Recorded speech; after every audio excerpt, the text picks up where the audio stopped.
everyone, welcome back. As always, my name is Oz. Today I'm checking out a game called The Raven. This is developed by Bluebird Games. So, if you can't tell, this game is based off of the poem The Raven by Edgar Allan Poe. We are going to jump in. Ephraim, a man burdened by grief after the loss of his beloved Lenore, drowns his sorrows in alcohol as an escape. But one day, while pursuing a mysterious book of forgotten science, he is interrupted by a visit of a majestic raven. Let's continue.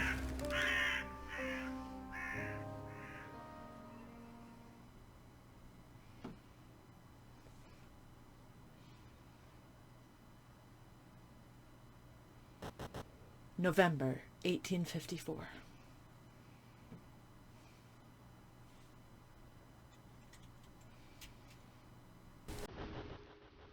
In the stillness of the night lies my afflicted heart, for I have lost my beloved, my sweet Lenore. In her tomb rests her motionless and cold beauty, and my soul is left alone in the deepest agony. Now to move forward without her warm embrace? How to find light amidst the twilight's trace?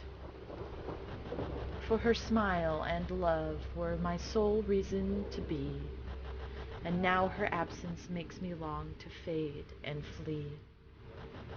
Yet I shall carry on through my heart tears apart with pain, seeking solace in the memories of our loves remain.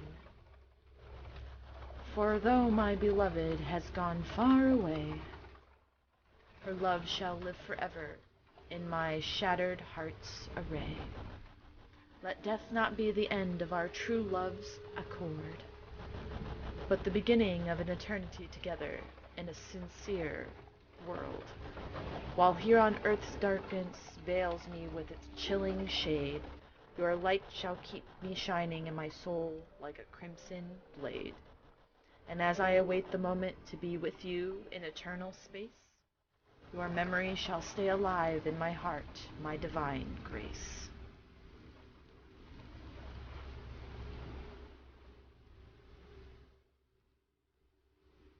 I really like this. This is cool.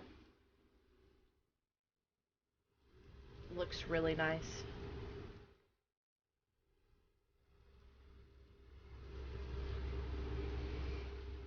Nevermore.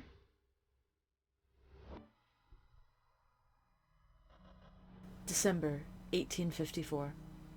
Wow, the music just cut off there. Is this real? I cannot escape this pain. Time has halted. How can I carry on? Why can't I remember everything clearly? Why do I only have these blurry and fragmented images? Where are you, my love? Come back, I beseech. How can I move forward without you? How can I find purpose in life after losing you? Lenore!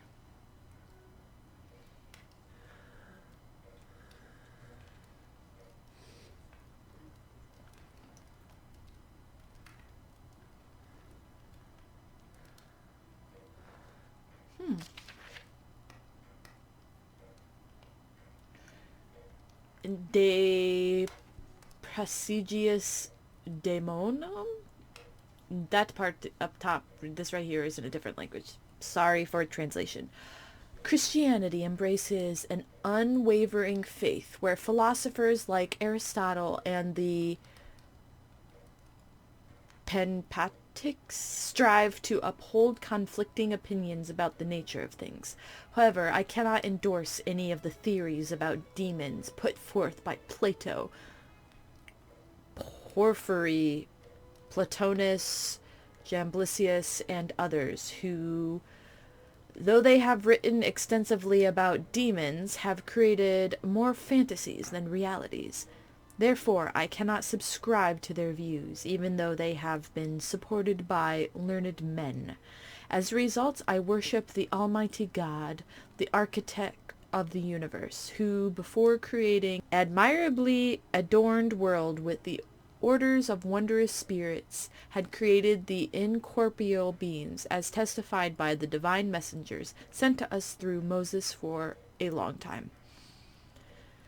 Sure. So this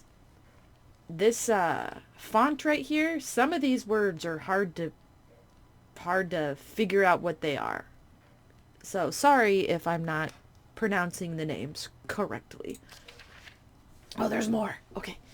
In the deep of the night, when shadows lengthen and fears lurk, the story comes to life. I firmly believe in the accounts told by those who spoke with God through the words of the ancient sacred texts. It was the time of benevolent beings who, from the heights of goodness, ruled over all that existed. They were intelligent beings, though without physical form, in tune with the divine nature, limited yet conformed to it. God created and cared for them so that they in turn would worship and adore him. He bestowed upon them outstanding intelligence, magnificent consciousness, and eternal knowledge. Their souls shone like rays of divine light, emitting from the true source of eternal faith. Okay. What does all this mean? I fail to comprehend this tome. Me too. Its strange and haunting pages sow uncertainty within me. Drinking wine does little to soothe the growing unease. Time passes, and my interest in the book gradually wanes. Despite that, a loud knocking at my door startles me, making the book fall from my hands. I try to silence the incessant pounding of my heart, to no avail. Who could it be at this hour of the night? Let's go check. Am I in... Oh, I am in control. Okay, so we move... You spin me right round, the baby right round. You move completely... Oh, hold up. Go back. What is that? What is that? In the corner there? What is that? What is that? That right there. What is that?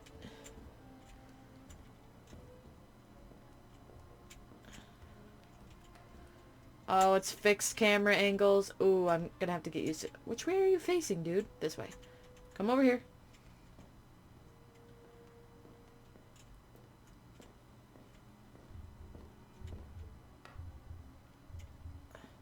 Is that a suit of armor?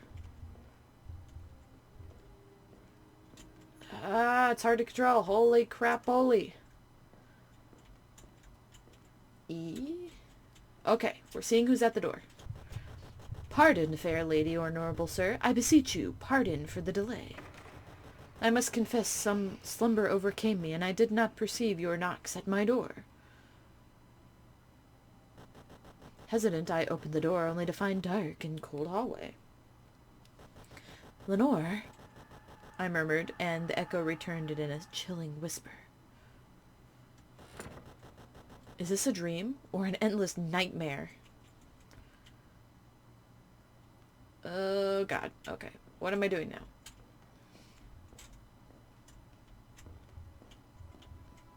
What is this? I'm guessing that's a suit of armor. What was that? Could it have been the wind? I guess. No, it can't be the wind. That thud was too clear. Someone has knocked on my window. Okay. Let me painstakingly make my way to that window. I'm coming. Don't worry. Oh.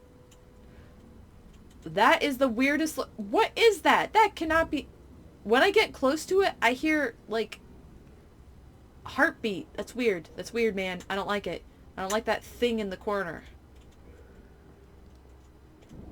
Am I at the window? Yes, I'm at the window now. I contemplated the unfathomable blackness for a long while. The wind howled fiercely, and I could also perceive the first drops of rain faintly. First drops of rain? Only the wind and nothing more? I thought, still doubtful of my own sanity. With reluctance, I closed the window and decided to return to my chair. I swear that's someone standing there. I don't like it. Woo! Sweet baby Jesus!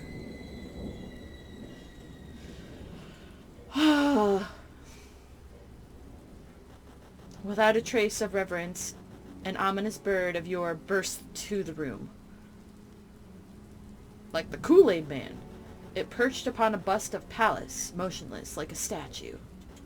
I regained composure, and in my role as host, approached the horrid raven. Even with your crest maimed and severed, art thou not a coward? O raven, of horrifying aspect, wanders from the night's pollution ashore. Tell me, why is thy lordly name of the night's pollution shore? Quoth the raven, Nevermore.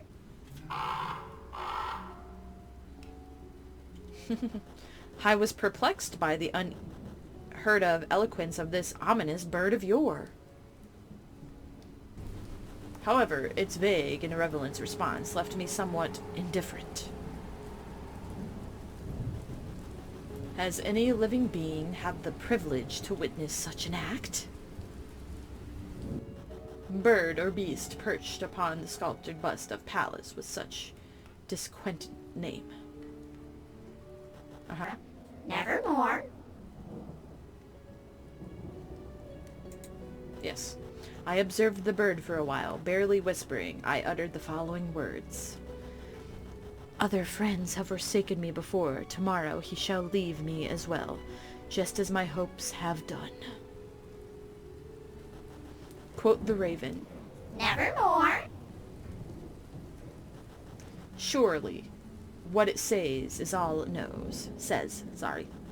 a single repertory of words I learned from some wretched master, whom it must have harassed relentlessly, until its dirges bore only one meaning, until the chance of its hope carried that melancholy burden of Nevermore.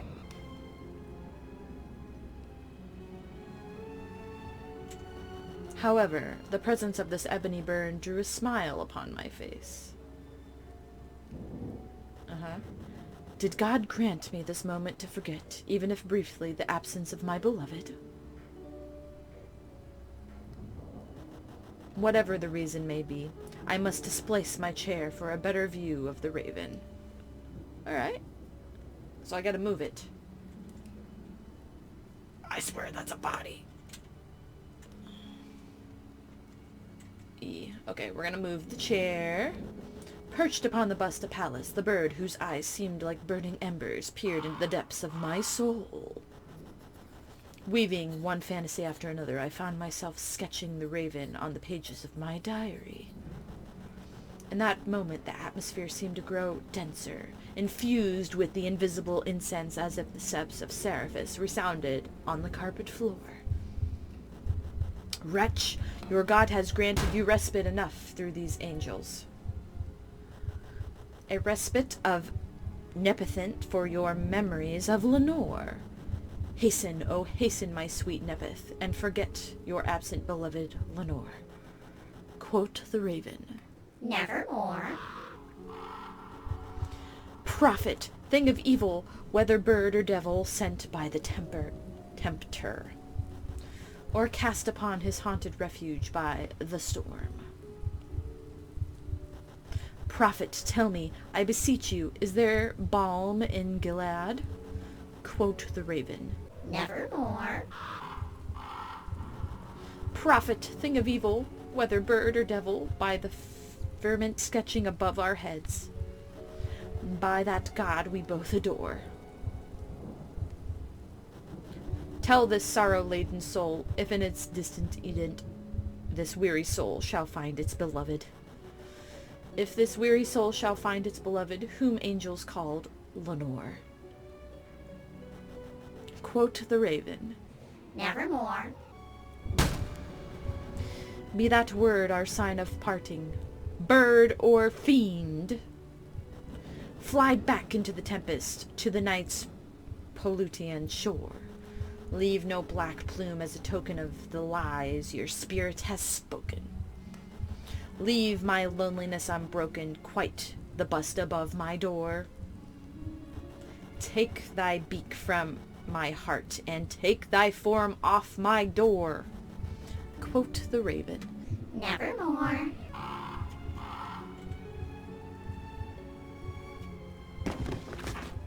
Uh-huh. Did he fall to the ground, or is he picking up the book? What's going on? And the raven, never flitting, still sitting. Still is sitting on the pallid bust of Pallas, on the doorframe of my room. Its eyes have the appearance of meditating demon. Its shadow stretches across the carpeted floor, and my soul, deep within the shadow, remains imprisoned, unable to break free. Nevermore.